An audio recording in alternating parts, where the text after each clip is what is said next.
شیطانی چکروں کا ایک نہایت مؤثر علاج عدم التفات ہے. جیسے شیطان کا علاج ہے نا عدم التفات، نہ اس کی باتوں کو جماؤ، نہ ٹکاؤ، نہ بٹھاؤ، نہ جواب دو، نہ اہمیت دو، بس نہ سنتے ہیں نہ سمجھتے ہیں، ہے کہ نہیں؟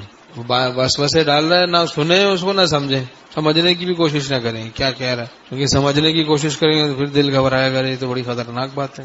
اب ایک کتا بھونک رہا ہے، آپ اس کو سمجھنے کی کوشش کر رہے ہیں کہ کیا کہہ رہا ہے. بھائی وہی کہہ رہا ہے جو کل کہہ رہا تھا، پرسوں کہہ رہا تھا، 10 سال 100 سال پہلے کہہ رہا تھا، وہی کہہ رہا ہے. اس کا کام ہی بھونکنا ہے.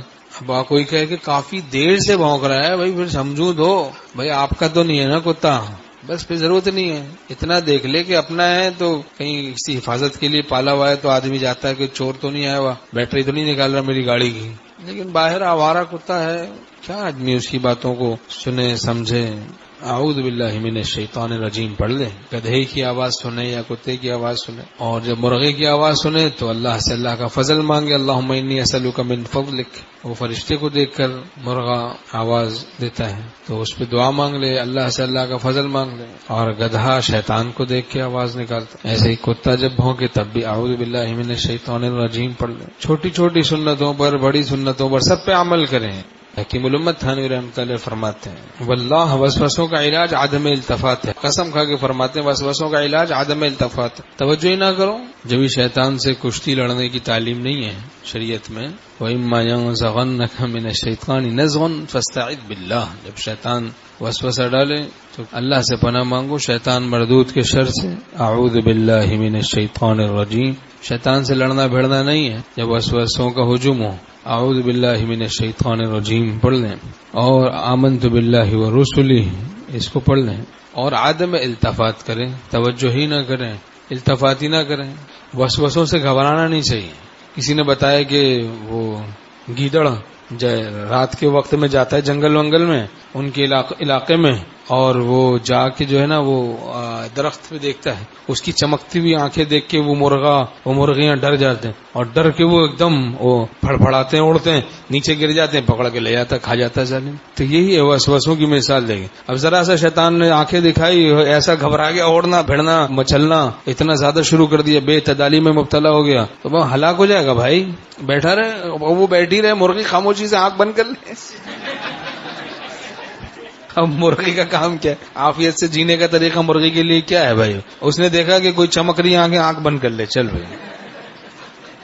جب دن آ گیا پھر کھول لے. ہاں کہاں ہے گیدڑ؟ کچھ نہیں. عجیب مثال ہے.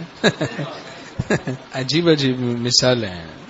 عدم التفات کے خیال کے ساتھ کسی دوسرے کام کی طرف متوجہ ہونا بھی وسوسوں کی طرف التفات ہے دراصل. یعنی عدم التفات کا اہتمام تو ہے، لیکن اس خیال کے ساتھ کہ میں اس لیے ادھر متوجہ ہوں تاکہ اس طرف سے میری توجہ ہٹ جائے. یہ خیال ایک مستقل ہے. تو کیسے عدم التفات صحیح ہوگا؟ تو صحیح طور سے عدم التفات ہوگا کہ کسی جائز اور مزیدار کام کی طرف متوجہ ہو جائیں، بس مطلق توجہ اس طرف سے ہٹا کر وسوسوں کی طرف سے رفتہ رفتہ خود ہی اعتدال آتا جائے گا.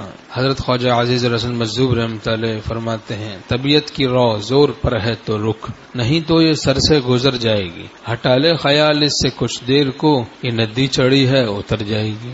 جب وساوس کا ہجوم ہوتا ہے تو شیطان مایوس کرتا ہے کہ اب تو اسی طرح سے تمہیں زندگی بھر رہنا ہے، اگر ساری زندگی اس طرح رہنا پڑے گا تو پھر کیا کرو گے؟ اب مایوس ہونے لگ گیا، ڈرنے لگ گیا، پریشان ہونے لگ گیا. امور مشوشات میں مبتلا کرتا ہے شیطان. جو غور و خوض انسان کو تشویش میں مبتلا کر دے اس غور و خوض سے بچیں، وہ مضر ہے باطن کے لیے. نہیں سمجھے؟ جو غور و خوض، جن باتوں کا سمجھنا دل کے لیے ایمان کے لیے مضر ہے، ان باتوں کو سمجھنا چھوڑ دینا چاہیے. یہ ضروری ہے تقوی کے لیے. ہر چیز کو سمجھنا ضروری تھوڑی ہے، بعضی چیزوں کو نہ سمجھنا ضروری ہوتا ہے. تو سمجھ رہے ہیں نا، بعض معقولی عقل پرست ہوتے ہیں، وہ ان چیزوں میں بھی غور خوض کرتے ہیں جن چیزوں میں غور خوض کرنا مضر ہوتا ہے. ہماری شریعت اور ہمارا دین ہماری رہنمائی کرتا ہے ان موقعوں پر. اس بارے میں مت زیادہ سوچو، اس بارے میں خوب سوچو. ذکر برائے خالق ہے، فکر برائے مخلوق ہے. مخلوق کے بارے میں اپنی فکر کو خوب استعمال کرو، اور ذکر اللہ کا ذکر کرو. اللہ کے بارے میں اپنی دماغ کو مت چلاؤ، اس کی مخلوق کے بارے میں دماغ چلاؤ. اللہ کا ذکر کرو، مخلوق میں فکر کرو. ذکر برائے خالق، فکر برائے مخلوق. اب اللہ کا تعلق بڑھتا جائے گا، اللہ مل جائے گا.